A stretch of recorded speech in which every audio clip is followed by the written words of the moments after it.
students, this is Dr. Vibha Tiwari, Assistant Professor of English, Chaudhry Balluram Godara Government Girls College. So students, today I am going to take up the poem The Tiger by William Blake.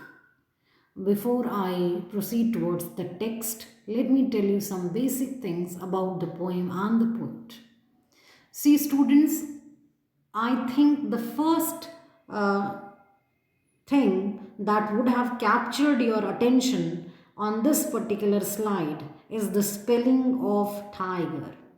I haven't misspelled it, rather, it is the spelling which Blake has used. And why there is Y in it, not I? The reason behind this is that this particular word belongs to the archaic English. That means it is the Old English version. In Old English, tiger was spelled like this only, and that version has been used by Blake in this poem. That's why the spelling is Tyger and not Tiger. Students, Blake has written two great collections of poems entitled as Songs of Innocence and Songs of Experience. These two show the two contrary states of human soul. Now, your poem, The Tiger, was published in 1794 in his collection of poems entitled as Songs of Experience. In this poem, the poet is wondering who has made the ferocious animal tiger. Like we all know that God has created all of us, but he's just wondering because in his collection Songs of Innocence, there is a poem called The Lamb. So it is said that this poem is actually in kind of opposition. The ideas expressed here are somewhat in opposition, contrary to the theme of the lamb. Because in the poem, the lamb, innocence of the lamb has been highlighted, and here the ferociousness of the tiger is being highlighted. So let's have the poem. Tiger, tiger, burning bright in the forests of the night, what immortal hand or eye could frame thy fearful symmetry? So, in the very beginning, the poet is wondering who could have created tiger. And indirectly, he is highlighting the qualities of tiger. He says, Tiger, tiger, burning bright in the forests of the night. The forests, which are all covered with the darkness of the night, at that time, this animal, tiger, becomes active. It's a predatory animal and it goes out for in order to capture its prey at the time of night. So its yellowish color, strikingly yellowish color, is you can say is in sharp contrast with the darkness of the night. That's why the poet is saying that it is burning bright. That means it is shining brightly at the time of night in the forest. What immortal hand or eye could frame thy fearful symmetry? As I told you in the beginning, we all know that God has created everyone, everything. So he is just highlighting that fact. He says that when one looks at this fearful figure, one starts wondering, how could God have created? Because immortal hand and eye, only God has this quality. So why has he created this animal? People normally start wondering after looking at this animal. I hope you have followed up till now. Let's have the whole thing in Hindi.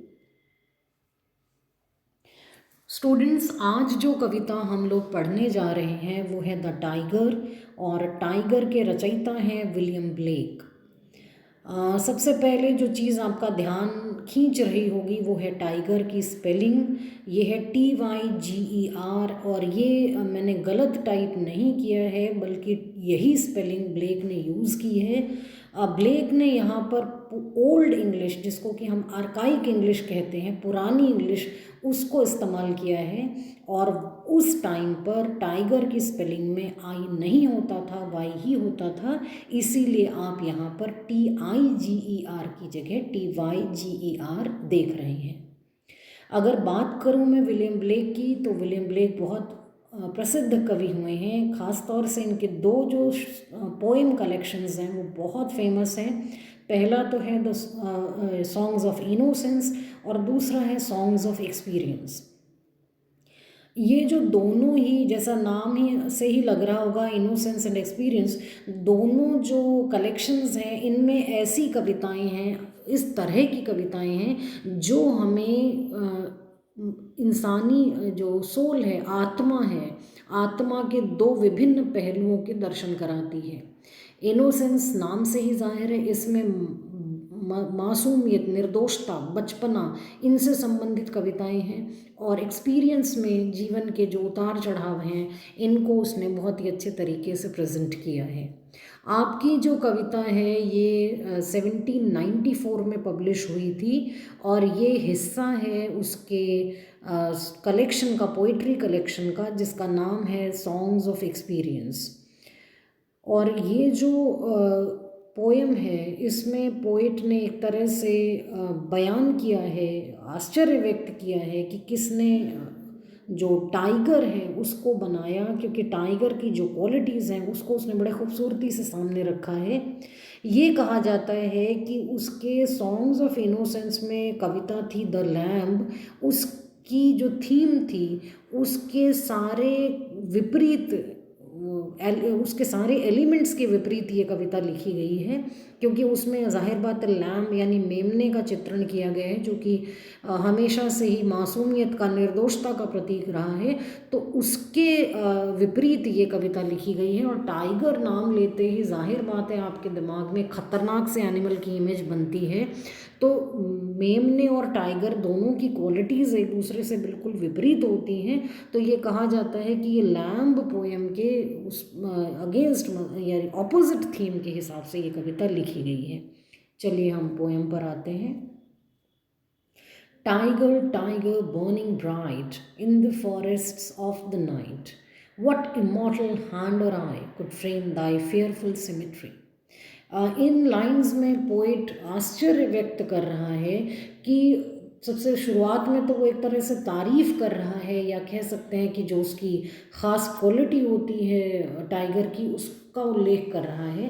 कहता है poet कि tiger tiger burning bright in the forests of the night, कि tiger जो है ये चमकता हुआ सा दिखता है उन जंगलों में जो अंधेरे से घिरे रहते हैं। भाई यहाँ ये तथ्य सबको पता है कि टाइगर जो है वो एक हिंसक पशु है और वो मांसाहारी जीव है। तो वो रात के वक्त शिकार पर निकलता है, और जब रात को चारों तरफ, क्योंकि जंगल में तो लाइट्स होती नहीं है ना, तो केवल नेचुरल चीज़ों की रोशनी होती है, लाइक सन है या मून है या कह सकते हैं स्टार्स हैं। तो रात के वक्त तो मून और स्टार्स ही होते हैं, या फिर ज़्यादा से ज़्यादा जुगनू होते हैं। तो उनकी रोशनी में जंगल बहुत ज़्यादा रोशन नहीं होता, अंधेरा सा रहता है। लेकिन उस अंधेरे के कंट्रास्ट में मतलब एक तरह से बिल्कुल विपरीत उसमें पीले रंग के जो ये टाइगर होता है, बाघ होता है, इसका अलग सा चमकता हुआ सा रंग दिखाई पड़ता है। कि पोइट कल्पना कर रहा है कि रात के अंधेरे से घिरे हुए जंगलों में अलग तरीके से चमकता हुआ टाइगर हमें दिखता है। What immortal hand or eye could frame thy fearful symmetry। और जब पोइट उसकी कल्पना करता है टाइगर की, कि उसका जो वो टाइगर जो है रात के वक्त अलग से चमकता हुआ सा दिखता है, ब्राइटली चमकता हुआ दिखता है अंधेरे जंगलों में, तो वो सोच में पड़ जाता है। हालांकि पहले ही शुरुआत में मैंने बताया कि ईश्वर ने ही हम सबको बनाया है, लेकिन फिर भी वो इस तथ्य को हाईलाइट करता है कि कैसे उस अमर हाथ और आँख वाले, यानी ईश्वर, उन्हीं की आँखें और हाथ केवल अमर हैं, वही अमर हैं, इमॉर्टल हैं, हम तो सब नश्वर हैं, केवल मात्र वही शाश्वत हैं।